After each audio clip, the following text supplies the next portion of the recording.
to our left. I pledge allegiance to the flag of the United States of America and to the republic for which it stands, one nation, under God, indivisible, with liberty and justice for all. All right. All right. Thank you, board members. Nice chairs. This pretty out. So we'll get started this evening. I think Mr. Quisenberry, Oak Hill Middle School's up first. So, thank you. Okay. All right. Thank you. Hey, my friend. Say, brother, I saw you down at the top. That's where I'm going. I thought about going tonight. I'm gonna run back. We'll be here first thing in the morning. All right, man. What's going on, dude? See you tomorrow night, right?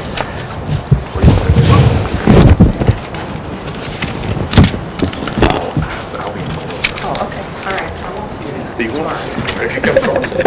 I don't think I can make that. Yeah. Oh, yeah. I emailed it to Bob. Do you want me to send it to you real quick? Okay, sorry.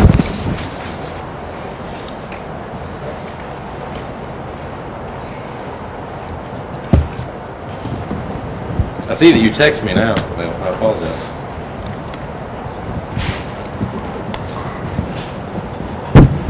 All right, while I forward this to Mel. All right, I just sent it to you, Ms. Reed. So while he's pulling that up, we're going to try to be as brief as possible. My greatest fear right now is that with Gary leaving us, that I may get lumped into the most long-winded person in Fayette County now. I know Somebody's got to do it. I told Katie 15 minutes, so I'm going to try. I know Warville likes to talk as well. I just don't want to be. We're going to try to be brief. So once we get this pulled up, but thank you guys for being here tonight. This is something, it's always funny when you're planning these with your folks and all the, I don't really like I will, but I don't really like talking in front of people. It doesn't bother me very much. So, but we've got several folks that we'll try to be brief and give you a quick overview of our school. I want to recognize folks that we have with us, our at-large. We've got Andy Dye, and then, of course, Miss Shauna Dye, everyone knows as well. And then her former tag team partner, Miss Courtney Vargo, is here representing our school on the side of, she's going to tackle some of the counseling and mental health as our social emotional coach. We got Miss Elizabeth Lee, Title I teacher, that is also with us. So we'll talk about some of the interventions, different things that we have. We also have Miss Sherry Treadway as our service personnel representative. We've got Miss Kim Richmond representing our counselors, and then we've got Miss Utah and Miss Webb, our assistant principals, who will each tackle a couple of different things. Miss Utah will talk about something that's very near and dear to several folks' hearts with empowerment. She'll talk about some of those things. So.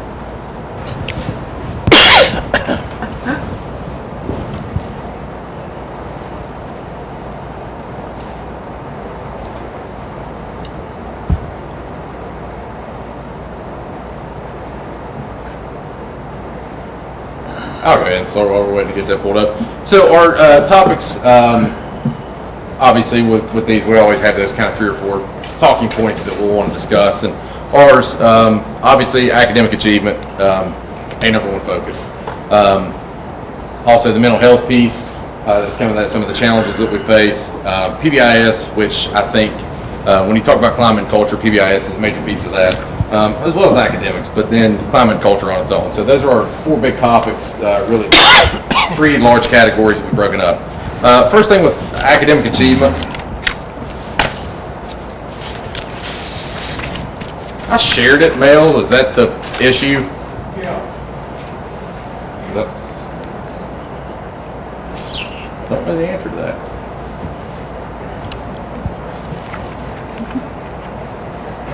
Says it does. You need to open the security to anybody with the link, Chad. I need to do what? Open the security to anybody with the link. Elizabeth Lee, you're the owner. Can you do that real quick? All right, I'm going to start talking, and then we can kind of catch up. The board members have the we'll let you download a copy. This doesn't count for my 15 minutes for the record. Yeah, we are. Yeah. I got the stopwatch on, so I'm so good at keeping time when I speak. All right, so the first things first, guys. We kind of took a 5-step approach as far as how we're going to plan academics. This year was, I think every year is a reset for your school and an opportunity to sort of take a step back, evaluate what you got going on, evaluate where you are, and then put a plan moving forward. Constantly looking to see where you're at, where you've been, being reflective. And so it's planning, implementation, measuring, evaluating, and then realigning. That's kind of the steps we did with our 5. So we analyzed our test data, we analyzed everything that went along with that. And then from there, our specialists, our Title I teachers, our admin, obviously, our folks that came in, we identified the areas of need with math and ELA, but more specifically, let's get down to a much smaller level. Then from there, the teachers were working in their PLCs. We identified priority standards. We created, all of the things that you always talk about, your priority maps, your different things that go in, mapping out your curriculum maps, and then kind of hit the ground running from there. That was a kind of a business as usual. We've got to focus. I don't want to say it didn't work because, those are tried and true educational methods. Our test scores are what they are. We've got a lot of work to do there. But we got closer to Christmas and we took a hard look in the mirror collectively and we decided we needed to do a reset in the middle of the year. And that's not easy. It wasn't easy for us. It wasn't easy for everybody. But we sort of took a new approach to how we wanted to focus. And so out of that came with something that we called a game plan. We called it our GSA game plan. Again, time of the year it is. I've been accused of being a sports guy, so game plan kind of fit right in that. But again, we took these GSA game plans and created a template essentially for teachers that refined our focus. And from that, we wanted to, from that game plan, it's so much better, whatever, hopefully we get it up there. From that game plan, though, what we wanted to do was to make sure that we had identified our weak standards, our strong standards, our weak skills, our strong skills, because while it is important, obviously, to identify the weaknesses, we also wanted to spotlight those strengths that we had. So I thought we were getting somewhere. That's it too. Maybe. So we wanted to identify those strengths, please. Hey, what do you know? All right, Mel, let's go to slide 5, please. All right, so all math and ELA teachers, this is all of our math and ELA teachers created this game plan, and our pull-out special education teachers as well. Again, the word intentional is something that we use quite a bit this year. It was intentional how often we use the word intentional, and I want to credit Anna was kind of starting that because the intentional planning is where that came from. So we continued with the use of the word intentional. We had 4 critical areas. We wanted to pay attention to what this iReady and GSA benchmark analysis told us. We wanted to take a look at our instructional approach. We wanted to figure out how we're going to progress monitor that. How are your teachers going to monitor this? What are we going to do to make sure that inside those classrooms, the things that you're doing are working? Can we see that these kids are showing growth? So on and so forth. And then again, what adjustments need to be made? There are many subgroups that we could go with in there. The iReady and GSA benchmark analysis, we also do our standards mastery assessments inside of iReady. iReady's been an adjustment for all of us. And, we finally, again, this instructional reset that we had in December was really largely, in fact, to figuring out how to best tackle that, how we made it work for us. It's not a prescription. It's not, okay, you do iReady, you're going to be better. You had to figure out a way to make it work for your school. So if you want to go to the next one. Basically, the game plans, guys, the teachers identified these things. I'll show you a sample in a second. There's a lot of words on here. But basically, we wanted them to create one, where you're at, completely analyze your students' data, which they've done. Look at those GSA scores. Look at your benchmarks. Look at your iReady. Look at your assessments that you've created. What are they strong in? What standards are they doing well in? What standards are they not doing well in? What skills are they doing well in? What skills are they not doing well in?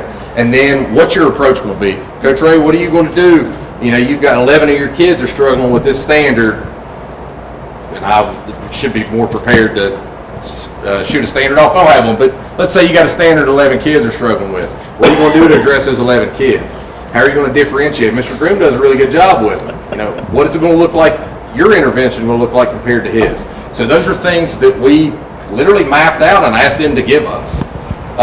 Teachers turned these in. I gave this to our teachers right before they went for Christmas break. I said they've got 2 weeks to be mad at me and get over it, and then we'll get back to business. It is what it is. And there was some grumbling, but it was okay, because when they came back, we had a focus and we had a plan. So Mel, if you want to go. So here's a sample of our game plan. Teachers create these. It was our instructional, it was our specialists, our academic team, our Title I folks. It was all hands on deck in the creation of this. The templates, and then also helping guide the teachers to do this. So this is a sample of one of our teachers. You can see on the left-hand side, you've got your iReady and benchmark analysis, your instructional approach, progress monitoring. So things that show up like this, these are all teacher placed. We did not include this. This was blank. Teachers, we're going to work, how are you going to monitor your instructional approach? We're going to monitor the iReady pathway for each student, making sure, and I make sure I address when they are struggling. I'm going to show students where they are in relation to grade level work, what specific skills they need to work on. So taking it down to a student by student basis. Some of the things, what kind of adjustments are you making? We address students, or this teacher, I think this is Mary Israel. She addressed the students who often had partially met standards to check their growth and their mastery. So she went back and keyed in on the kids who were constantly at partial and saying, okay, where are we not getting, what's keeping us from getting over that hump? Then identified what kind of strengths does it show. There's a lower percentage of students who do not meet mastery compared to the iReady middle of the year diagnostic. Then the actual percentages, this is, again, all data that she had. She logged in, she was checking her reports, she was going to Cambium, identifying these things, she identified the priority standards, and all these things are great, but if you don't take a next step with it, there's not a lot to it, okay? It doesn't have any teeth. So then, what's your instructional approach based on your data? Mary Israel identified she's going to use rotating stations and small group model for differentiation. They'll have the opportunity to tackle 2 focus standards during 1 class period. So she's providing actual instructional strategy. Then we've got an actual instructional strategy. Bell ringer to kick off the class with short writing prompts. And those are typically GSA prompts or something along there. Muddy's point, that is, if I'm not mistaken, a strategy that you all use in Title I, lots in ELA, a lot of times elementary and low-level middle. We're using Muddy's point strategy at the end of lessons to gauge your understanding. How are you going to monitor those? What adjustments are you going to make as you go? This is an initial draft. This is the second update. So they did the initial draft, they typed them in. Every 2 weeks we do a check-in. They meet with me, Ms. Webb, Ms. Zutall, and specialists at the same time.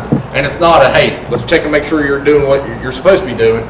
It's an accountability, but more than that, Mr. Gray, everybody else, I want Mr. Gray to come in and be able to show me, and we use different color font every 2 weeks. So that way you can see your growth as a teacher, see your growth as kids. You identify a different color, then I can see, hey, Coach Ray, I got a group right here, Coach Ray's class, they were at 13%, now they're 29% on this. We're showing some improvement. So it just helps as a teacher, guide you, and again, narrows that focus. So if you want to go to the next one, Mr. Reed. All right, at this point, I'm going to pass it on over to Ms. Lee. She's going to talk a little bit more about iReady and some of the specifics of this and how we tackle this.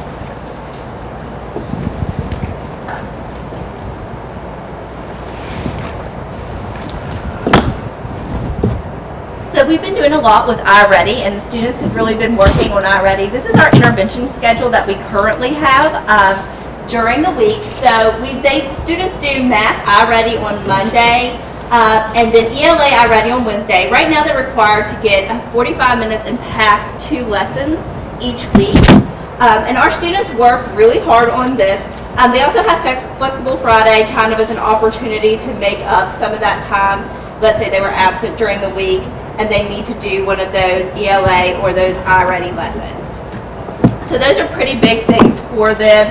And they've been working really hard on it. And we've actually seen some growth. I personally work with Title I students, and we've kind of been working with the partial mastery students to try to get them to the next level. And I'll show you some of those statistics here in a second. You can go on and move on to the next one. I'll show you some of our iReady data. And it'll be on the next slide.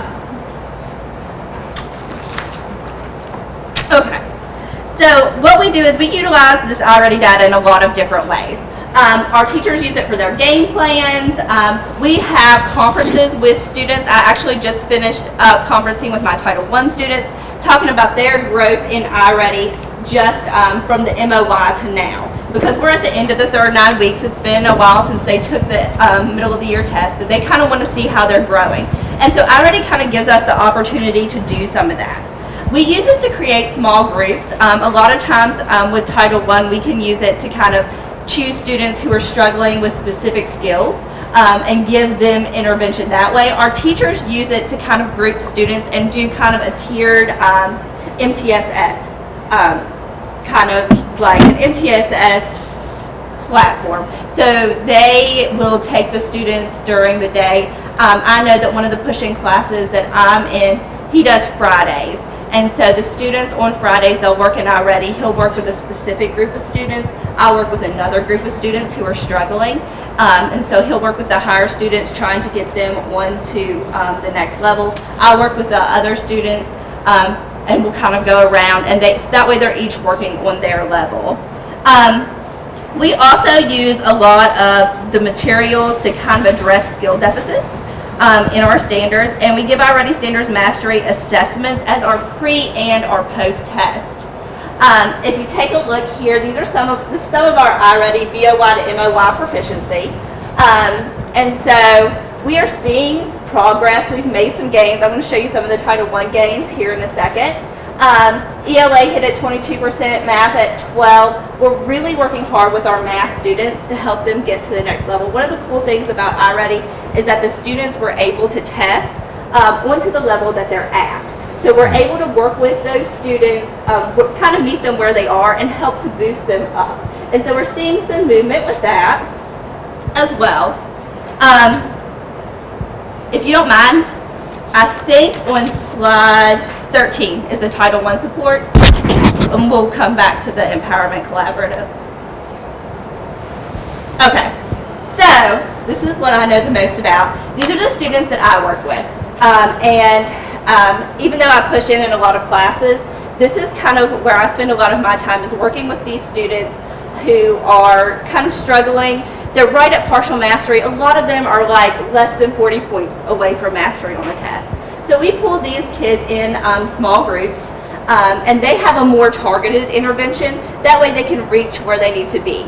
I'll usually sit down with them. I'll talk to them about the specific skills, specific things they missed on the test. We'll break their data down, and they'll talk to me, and they're really upfront and honest. They're like, I really struggle with grammar, and a lot of times you can see that as a low level mastery on their test. And it's one of those things that we do where I'll take all the students who are really struggling with grammar, and we'll kind of work on some of those things to kind of help to boost them up. We also push in several classes. I know we have math push-ins as well as ELA push-ins, and we're just in there as an extra support to kind of help our teachers, especially a lot of our teachers who like to do that MTSS style grouping in their classes. I don't want me to jump in, but I'm going to. I apologize, Liz. When she's talking about the pulling out and the push in, traditionally, the Title I method over the last several years has been to pull those students out and do some intervention. But with our focus being so high on intervention and grouping kids and doing common grouping, and then letting some of our students who do get it more so than the ones that don't, allow that peer-to-peer connection and learning from each other. We've started to utilize more push-in with some of our one of our Title I interventionists. It's through federal funding with our Title I teachers. So that way, it's not uncommon to go into one English teacher's class, and there's a co-teacher, an English teacher, and then Elizabeth is in there as a Title I teacher, and 3 totally dynamic groups that are all over the place, high flyers, low flyers, whatever. And in one classroom, just unbelievable what you're watching to go in there. That's the reason we utilize that push in. One of the things on our game plans that they actually identify is how are you going to differentiate for your green kids, the kids that meet or are above mastery. How are you going to differentiate for your kids that are yellow, that are partial, or they're close? How are you going to differentiate for your kids that do not? So they actually have to identify those. So that's one of the reasons that we've done more of the push-in method this year, is because of the renewed focus on the intervention that we've done with grouping. And there's not a lot that we're not trying in order to boost our scores. So we can go ahead on to the next slide. Show some of the progress that we've seen so far. So 6th grade, one of the things that we do in Title I is a lot of reading support. So our high frequency word proficiency has increased a little bit.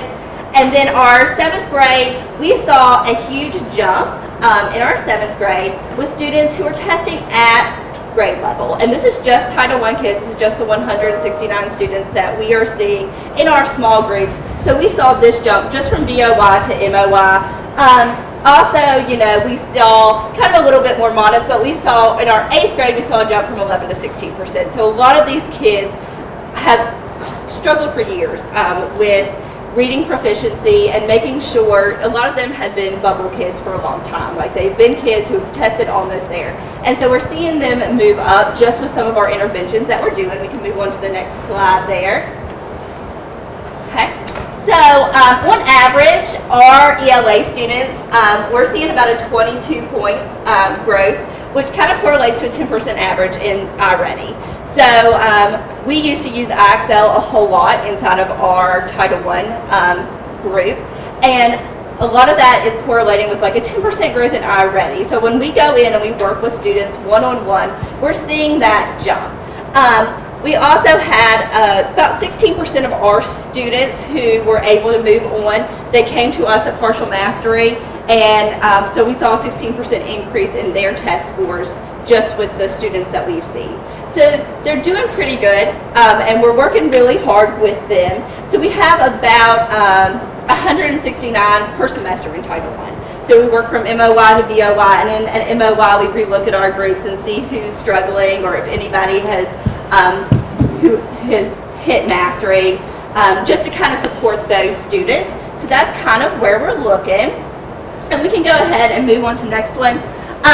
We do a lot of things outside of just working with students, even though that's the biggest part of what we do. We also do teacher training. And so what we were able to do this year is we have a partnership with Concord and Melissa Goodson. She comes in and offers continuing education hours at a lower cost for some of our teachers.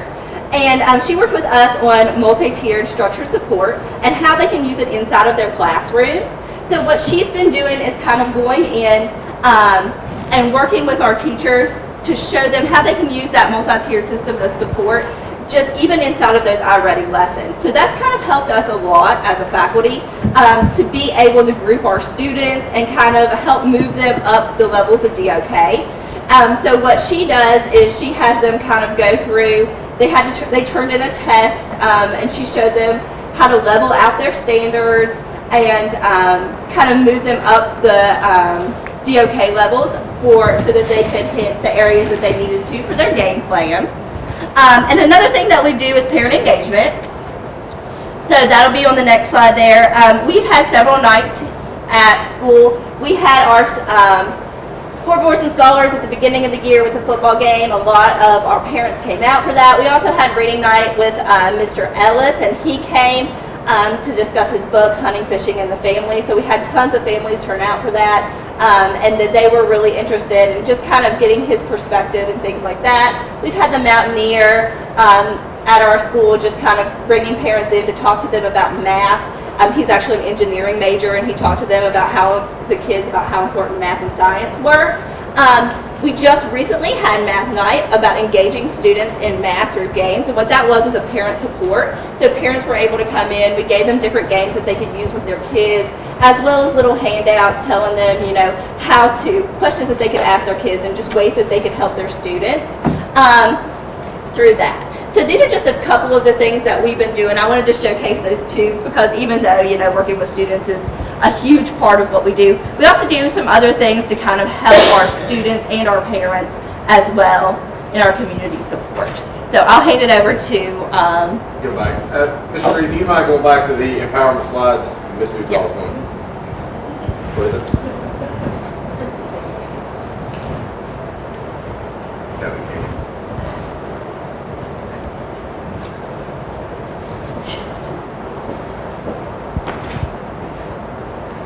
Well, we are knee-deep in Empowerment Collaborative. We've, in the past, our teachers have worked really hard on PBLs.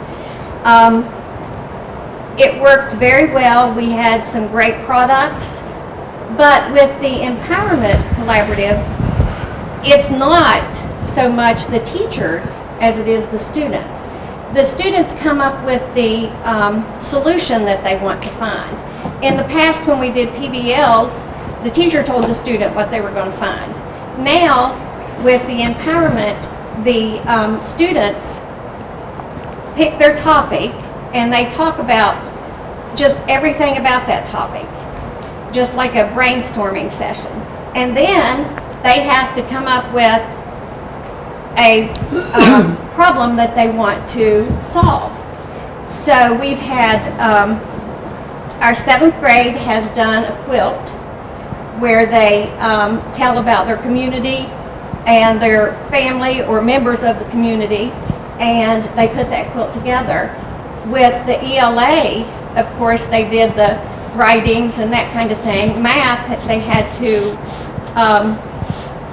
figure out how they were going to get the quilt put together, how big each square had to be, and come up with that. Our 6th grade is now doing a project with the animal shelter, the Humane Society, and they were figuring out just how they could help the animal shelter. So we have a guest speaker coming on Friday at 1 o'clock if anyone wants to attend, and they're going to talk to our 6th grade students. And they're going to come up with a way to make sure that the animals are healthy, they're fed, and their lack of getting rid of them. Hopefully they can get some adopted, and they're going to also talk to someone that is an animal rescue and figure out the difference between the shelter and the rescue.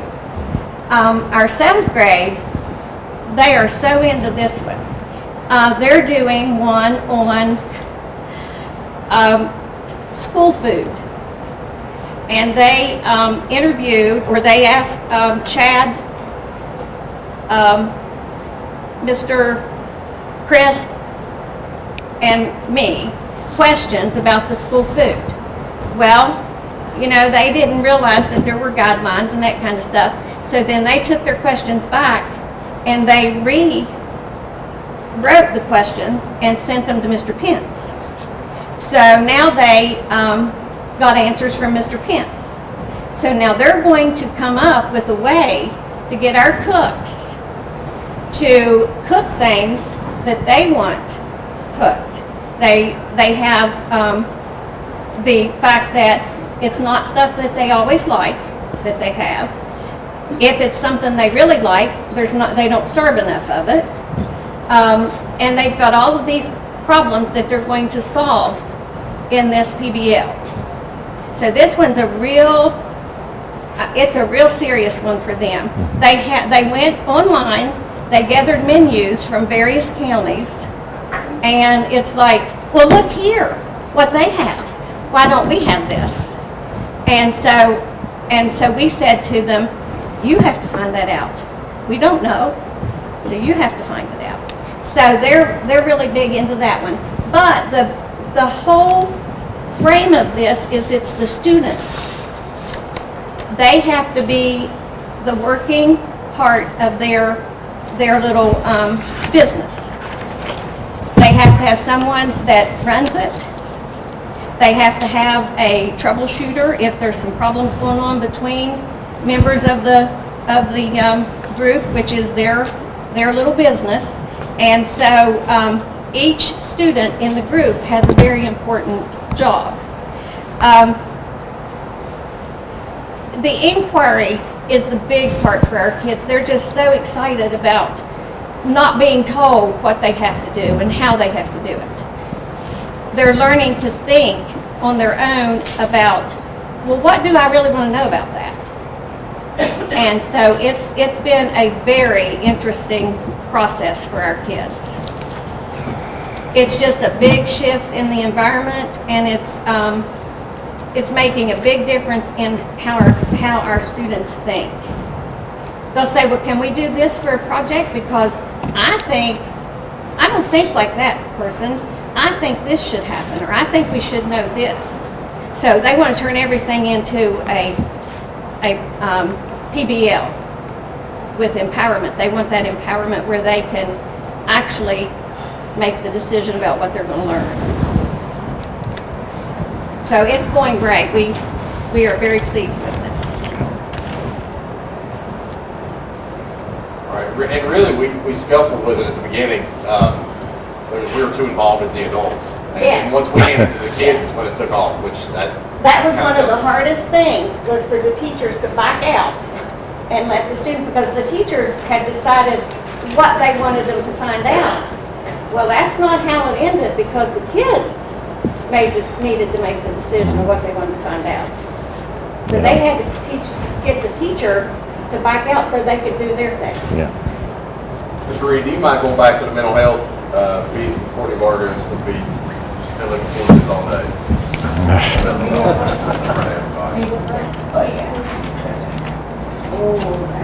Very exciting. Courtney and Kim couldn't wait to do it.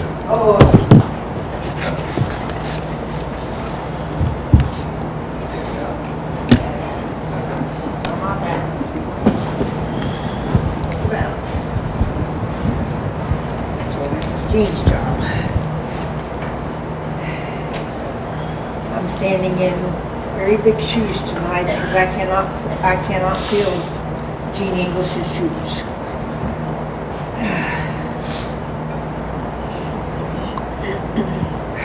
So, as he just said, mental health matters. Not everyone that has a mental illness gets help, but we all do the best we can, and we are doing a lot at Oak Hill Middle. You have to pardon me because, like I told him, I am not one to speak in front of people. This is just something that's not my forte. So you'll have to forgive me and give me grace if you don't mind. So, as the counselors, we have Miss English and myself, okay? We also have our therapist, Jessie Keaton, who couldn't be here tonight. We also have a behavioral specialist, her name is Casey Daniels, who we could not survive without, okay? She's at New River Primary, and she comes to us through, like I said, New River Health. She is an amazing woman, and she lets us keep referring kids to her, because the more people we have coming to kids we have coming to us that are like, I need more counseling, I need help, and there's not enough hours in the day or time in my schedule that I can see them, for 30, 40 minutes at a time. There's just not enough time. So anyway, as the counselors, we see our kids broken down in, as was mentioned earlier, on a multi-tiered system of support, an MTSS framework. And we also have our attendance broken down in a multi-tiered system of support, okay? Usually, in the last several years, we have had a social worker that's been at the school, okay, who took care of our attendance portion. We don't have that now, okay? So I've been doing my best to try to meet those needs as well. Miss Hedrick has been very patient with us. So Miss English and I have been doing that, and even with her being off, she's still helping me do that. So we have a tier 1. The foundation on this part, I don't have a slide for that. All right. is for all the kids. At 95% and 95 to 100% of the students who are there all the time, all right, those kids, they don't have any problems. Those kids are there all the time, and normally they don't really have too much trouble. They get instruction. They're in the seats, okay? Then you have Tier 2 kids, okay? Tier 2 kids, they are there 5 to 10%. They start missing 5 to 10% of the school days, okay? That's when you start seeing issues that starts impacting their grades, okay? When you start seeing that, we start trying to get with the parents, we start making phone calls home, we start sending notice of concerns, we start sending live grades, live grades messages, and you see issues with their behaviors and things like that. When we see that type of situation with their attendance, a lot of times we see the behavior issues going up. All right, so they are becoming at-risk students, okay? Then, and that's from a 94.99% with your attendance down to a 90%, okay? So, in your grades, you're an A, all right? Yeah. But when you get down to a B, an 89.9, all right, you're almost an A, but no, you're in your attendance, you're actually at risk. You're in the red, okay? So when you get in the red, as you all know, we got problems, okay? So that's when we are, we're on them a lot more, okay? The number of phone calls that are made is increased. For example, I'm just going to give you all the cold hard statistics for us.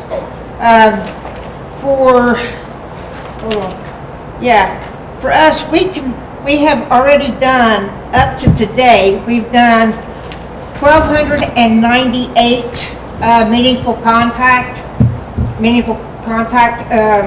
reach outs for the kids. And then we've also had, and that's all the teachers combined, and the social emotional side of it. And we've also had 634 counseling referrals. And that's what was on my desk whenever I looked at it this morning. So, and even with Miss English not being there over the last, since she had her incident on January 18th, so she's been out for almost 2 months now. We're still digging in, we're still calling people, she's calling people, even whenever she's not able to be there or anything like that. Parents are still calling her. I haven't been able to do as many home visits, and I'll be perfectly frank with you. I just don't have time. I'm seeing kids from the time I get there to school to the time I leave, and sometimes I don't get to leave until 5:30, 6 o'clock at night, okay? Because I'm making my other phone calls trying to get to the attendance portion of it. But the one thing that I can tell you as a counselor, okay, the one thing I try with every single student is encouragement.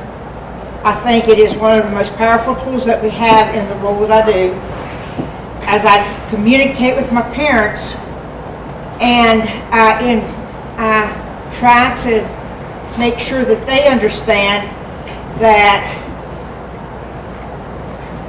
I am consistent with them day in and day out, that their children need to be in the seats, that they need to get them there. Although I am not allowed to go and get their children anymore, all right? I would have been happy to come and get them, all right?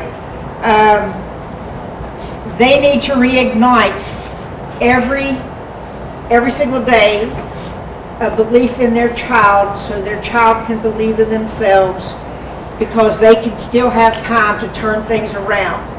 Even though they're in middle school and they think that many of them think that it's too late for them.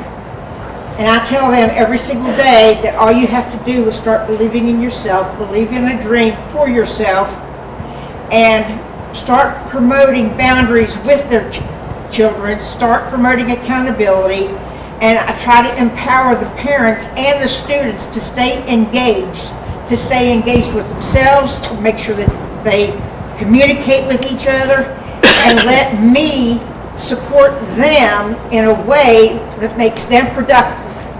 Because if they start becoming productive with themselves and with each other, then they will have a chance, all right, to make something of their lives, no matter what is going on within their lives. So I'm going to just kind of go off of what Kim talked about. So I'm the social emotional coach at Oak Hill Middle School. I shifted gears. I spent 18 years with 5 and 6 year olds. And I will say, not a lot is different. These kids are taller and a little bit more normal. But I always like to find quotes, and this is a good one. Every child's behavior is telling us something. Our job is to see the behavior as information and not aggravation. So there's no such thing as a bad child. They make bad choices. And our job is to help figure out why they're behaving the way that they are. Because usually there's a reason, and usually it's something heartbreaking. So as my role, I help with behavior in the classroom or anywhere else in the building. I've done PD with the teachers on building relationships with families, because that's key to have a good rapport with families. And you've got families that didn't have a good experience with school themselves. So you kind of remind teachers that if they're upset when you call, it's not always don't take it personally, because they might have a bad taste in their mouth from their education. But I also, when I did a professional development with the teachers, we talked about making positive calls home. It's really sad to call a parent and they say, what did my kid do now? And I would say, I was just calling to tell you what a great day they had, and they're shocked. And that's a really powerful thing, though, that you're not always calling when it's something upsetting. You can go to the next one, Mel. So one of my biggest roles, Kim kind of went over this, about everybody's roles. Our world will not function without our therapist. Like she said, Casey's a huge asset, but we have to share her with New River Primary. Jessie couldn't be here today. She is our school-based therapist through New River Health and the Project Aware grant, and she is a huge asset as well. My degree is in education and in reading, so I'm not a licensed counselor or social worker. So learning from her has been a different capacity for me. But I think we all as teachers counsel little parents and nurses and doctors and all of that. These are some rough numbers of what we've done. I think Kim went over that, so we could just keep going. But I wanted to touch on PBIS, because I'm in charge of PBIS at our school. And like Chad said, we kind of had to do a reset mid-year, which is okay. I mean, after holidays or after snow days, some kids, I don't care how old they are, they need a reminder of what the expectations are. And I found that even with 6th, 7th, and 8th graders, they need a reminder of what it looks like to be respectful and what it looks like to be responsible and safe. And I had to push into classrooms. I've helped teachers with classroom management, so we had a lot of long-term subs, and I would go in and we'd work together, or we'd model. I know Chad and I went in together a couple times to talk to kids to figure out what the problem is. And kids are pretty honest and blunt, so I feel like PBIS, we've tried to really get input from our students and our teachers. We incorporated this year's Student of the Month. These kids are voted on by their teachers in their PLCs. So I've got 6th, 7th, 8th specials teachers and the special education teachers. They all nominate somebody every month. And you can go to the next slide, Mel. And I work with New River Primary. They make our t-shirts. So each kid gets a certificate. And I've got a couple kids that aren't pictured in that first one. But I did have a couple people mad at me one month. I didn't get a nomination from one grade level, and I nominated a kid myself. And it was a kid that did have some challenging behaviors and made some difficult choices in class sometimes. and they were mad that he got it. He was so proud of himself. We didn't get a discipline referral on him for about 3 months after that. So sometimes just acknowledging, even if you have to find a reason for something that they've done right, that's a powerful thing. Even if they just sat in class and didn't talk the whole time. They like to be acknowledged. Even adults like to be appreciated for them when they do a good job. So kids are no different. I just wanted to show some of the incentives that we do. We have a PBIS store. You can go to the next one, Mel. That's some of the stuff that we sell. I say sell, but they get red double dollars. Teachers give them out. Any staff member gives them out for good behavior, for being safe, respectful, responsible, resilient. I also started PBIS positive referrals. You know, we get counseling referrals for kids that are struggling with emotional behavior, trauma, abuse, but I wanted teachers to have a good reason referral to refer kids. So we have a PBS Wall of Fame that hangs up. We take their picture and we acknowledge them, and they get a certificate and tell them which teacher nominated them and why. The biggest thing that sells in the PBIS store, though, is very interesting because it costs a dime. It's lunch with your favorite staff member. And that has sold more than anything else that we have in that store. And a lot of that stuff was donated from Five Below. But the kids can bring it in, and they pick anybody in the building. If they can pick a bus driver if they so chose. But if it doesn't go with the teacher's lunch, I go and cover their class so that teacher can have lunch with the kid. And that has been the most popular thing that we've sold in the PBI store. You can go to the next one, Mel. We had a PBIS dance. We took kids to the Nutcracker. We brought them up here for Elf the Musical. We did Outreach on the Road, which is a group out of Tennessee that came in. It's a grant, so it didn't cost us a dime. They paid for everything. And we got to take kids. Those kids are soldering into wood. They did basket weaving. They did bead making. They did embroidery, and they absolutely loved it. But it all had an Appalachian tie. They showed in the history of why they were doing what they were doing. It was amazing. We stopped on our reset, and I talked to the kids and told them about what would be a good PBIS incentive because they were struggling with write-ups and getting in trouble. So they came up with, Miss Webb had the idea, and we presented it to the kids and let them, provide their take on what they'd like. So in the afternoon in that's April the 11th, we're gonna have a pajama party in the afternoon, but the kids will have a choice of whether they want to watch a movie. The whole school will be involved, so it'll be a movie. It will be a dance. They've got crafts in one room, games in one room, outside games as well. The kids that don't meet the cut, which is no ISS and no out-of-school suspensions, those kids will do reteaching of expectations with 2 of our teachers. And the kids have been well aware of the expectation of how to make the cut to do this, and they're really excited about it. So, Go ahead. keep going? No, I'll Well. yeah. Now, if you want to go ahead and go to the next one. That's all right. So again, climate culture, we kind of tackled through this. I'm going to speed through this a little bit. Taking a look at that climate culture survey, breaking down what that means, and having your teachers have a chance to look at it. What are your thoughts on it? And then having our kids look at it, and having our student group. We've got different student groups. We've got principals council and the student leadership groups to look at that. And then just, again, like Courtney said, talking to kids is your most powerful tool that you have. Talking to them, seeing what they think, some of the challenges that we have, the things that popped up negatively on our culture and climate survey. We want to hear from the staff, we want to hear from the kids. Establishing and continuing to work with those teams, and then soliciting parent involvement. If you want to go to the next one now. So some of the things that we talked about, we examined the data to see what we were doing well, what we need to work on. That was shared out. I talked about this briefly. But again, some of the things that came from our kids, the kids wanted their stuff put out. They wanted their work displayed. Which, that's an easy one. That's free. So many of the things that we talked about that we've tackled this year with PBIS and recognition have been free. It don't cost us a thing. Different things with kids decorating. We've done staff recognition for culture and climate. We've done staff recognition. We incorporated those as 8th grade nights. Our 8th graders will then select an adult, not a teacher, but an adult in the building who's made an impact on them. That could be a coach. We've had Sherry has been selected. We've had Mike, our custodian, has been selected. And I use this every single time, and I will talk about this for as long as I'm in education. One of the greatest things that I ever seen, and it chokes me up even talking about it, was watching Mike Allen go out, walk with a kid that selected him to go. And everybody knows Mike, but seeing Mike going out with that kid and the tears that were in his eyes, and he immediately had to get off that gym floor because he couldn't hold it together because the kid picked him to go out there. So, and it didn't cost us anything. I mean, just to be able to do that. PBIS monthly staff drawings. We've done Secret Staff Spirit Week.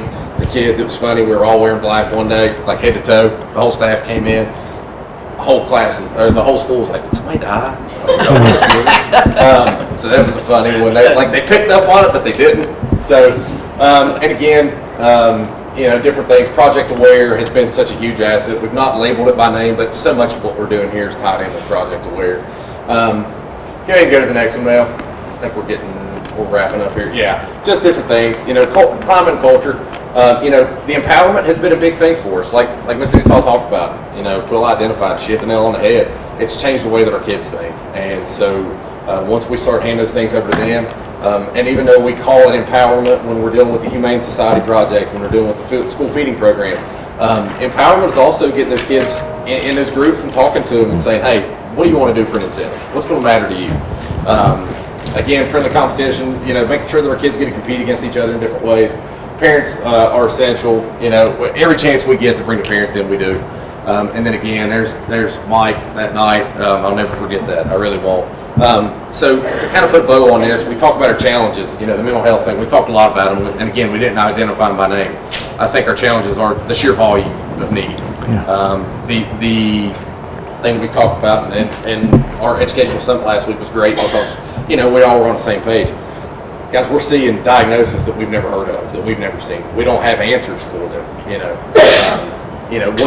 Once we think we've got some answers, all the questions change. So those are some of our challenges. And now with the climate that we're in, federally, funding is an issue. So there are a lot of challenges. And so while we didn't identify my name, that was kind of some of the things. So at this point, I'm going to tie it up. And if you guys have any questions for me or anybody else.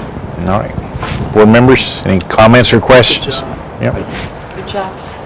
Hey, listen, it's truly the people that are here tonight with us. They're the ones that need the good jobs. I mean, Liz said it. It's such a small statement, but it's true. We'll try anything, and I think for a while that's what we were doing. We were trying everything, and it really took us, lasering that focus in. And to steal a quote from Gary, laser focus. We talked about that quite a bit. It took us narrowing in on 4 or 5 things and not trying everything, and to really start seeing. It's been a big shift, and so it's everybody that's here tonight. I mean, they deserve way more credit than I do. I'm just, to quote Dan Poland, I'm just the last one standing up here in the loudest voice. So sometimes I get attached to it, but that's. Good job. All I right. got some questions. Yes, ma'am. Okay. Here. I can read my writing. So empowerment, Yes, ma'am. and we're doing a lot of surveys back and forth with staff and parents. Do you ask the students how they like it and how they respond? I mean, you can see how they respond to it. You can see the grades, but on an elementary level, how do they like it? Do they feel comfortable? Are they engaged? It really, Paint me a picture of. Yeah, I mean, so our biggest, they love the access. I don't know how else to say it. They love feeling like they're the ones that are in charge. And so, the day that we were in there just fielding those questions in Kim Smith's class when we were talking about the feeding program, just the fact that they had questions and we sat in the front of the room. We didn't do it in a very formal setting. We did it. We sat down, and so they were able to just ask questions. They're so comfortable. We started seeing a difference. The kids that were quiet in there, and I don't want to speak for Will if she sees anything differently, but kids that are quiet, and then it starts with those teachers. Ashley Logan and Kelly Ballinger with the 6th grade group.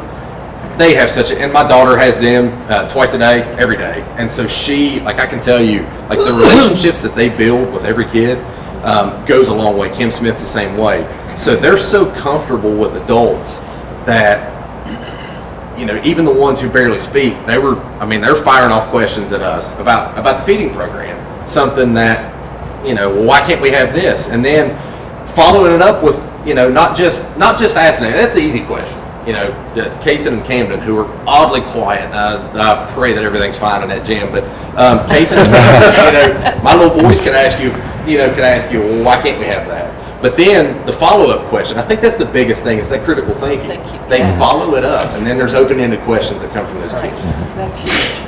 Chad, Yes, sir. please reach out to Mr. Pence with a matter. Our chef that we have in operation is going to be starting March the 28th. Okay. And he, Yeah, or actually that Monday afterwards. So it'd be nice if you could get the chef here a couple weeks into it. Maybe you've already done that. well, so what I was going to say is from our conversation, from the questions that we answered, and Ms. Utal has a copy of those questions. So from the questions that we answered with the kids, they then refined those questions, and they had guiding questions. And so I told Andy, I gave him a heads up. I said, by the way, I need you to do this. These kids are asking for this. And Andy sat down very thoughtfully and answered every one of those questions. And it's been intentional that he has sort of stayed off to the side so far. Now he'll step in whenever it's time, when the presentations come. But that was part of that question. role of that chef is to develop recipes with your cooks. Anyway, that's part of their responsibility. And our chef we hired is the executive chef at the Greenbrier Sporting Club. We didn't hire somebody That's what we talked. off the street. They can come in and help that cook whatever the kids want. They can come in and kind of design that and work on that. That's great. I mean, So please tap into Andy to do that. Those kids are so in on that. I mean, it's really. It'd be nice for them to see that resolve. Yeah. No, absolutely. Great. Thank you. Good job. Yeah. Okay, one more. Yes, ma'am. And people are going to know what I'm going to say. So you do 200 home visits. What do you get out of those? So are you seeing 200 kids? Are you seeing 100 kids twice? Are you seeing, and what result do you get? Do you measure that? And how do you measure it? You want to, I can answer it, but do you want to answer that, Courtney? Do you want to answer that for some of the ones? Somebody needs to answer. Well, go ahead. As far as home visits, Yeah. home visits are on an as-needed basis, all right?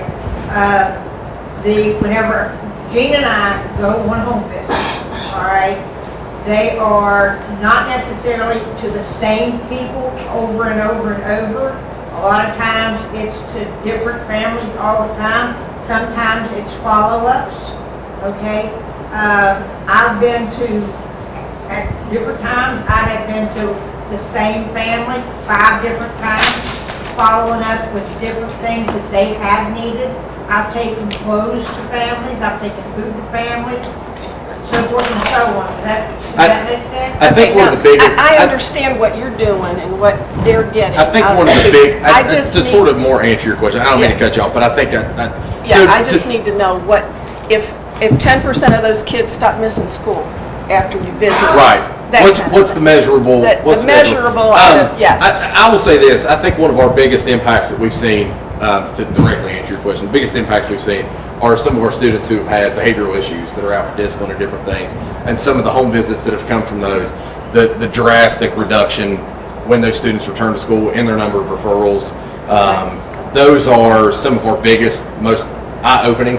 Of course, we continue to do, the visits to take food, to do things, but those are, to me, the SOS meetings, or chronically absent. I think our numbers have been so much better from those meetings, so it is making a difference. Those SOS meetings, those contacts, but really the biggest one that I've seen so far, the attendance one is huge. I'm not going to display. I mean, our attendance, this county, we've done such a great job with attendance, but I think our behavioral issues, those students, I'll use a kid, for example, who had, I think, 17 write-ups and was placed out, and since he's been back, knock on wood, I think he's had one in like 7 weeks is all since That's he's been what I back. needed. If Yeah, you've so- got measurables about. I thought maybe that, yeah, so. You know but what I'm to- asking. You know what I'm asking. I know just what you're wanna asking. make And we sure. did a home visit with that one. I did a home visit with that one before he came back. to Right. talk about behavior goals. So we've started doing more of those as a home visit for those students that are coming off of discipline, or those students that are Gotcha. out, like on a home health situation. Get ready to come back. Yeah, like almost like an intake. So that they Almost don't- like a transition intake. So they don't get lost again. Yeah. Yes. So- Thank you. Absolutely. Okay. I'd like to make one statement more. You sound like things are working for you. And in education, was worth chasing rabbits. And you need to stay with something Yeah. consistently over a period of time. And hopefully it's working. But like you talked about, once you evaluated it, then you can make decisions. But don't just start changing every time you turn around. You gotta stay consistent. Yep. I agree. I mean, and I think that's why we've seen some of our biggest shifts this year, is that we've stayed the course and as far as even our game plans. Over the year's time, even. Yeah, well, that's going to be that's our focal point. I mean, that's how we're going to structure it. I mean, that's what our model is moving forward. PBIS, we've got some frameworks in place that are we're just going to continue with it. All right, Mr. Quisenberry, thank you and your LSIC committee. Thank you. All right, Oak Hill High School. Ms. Hayes, are we ready? Okay. So we'll take a quick stretch break while we're waiting, and how's that? Okay. Have a good day today. Always good when the sun's shining. It was beautiful. I went to Somerville last night and I went to Somerville again. Do we have the time equipment Oh, stuff yeah, I went to around Somerville. Do we have an invitation down here now? Didn't mind it a bit because it was gorgeous out.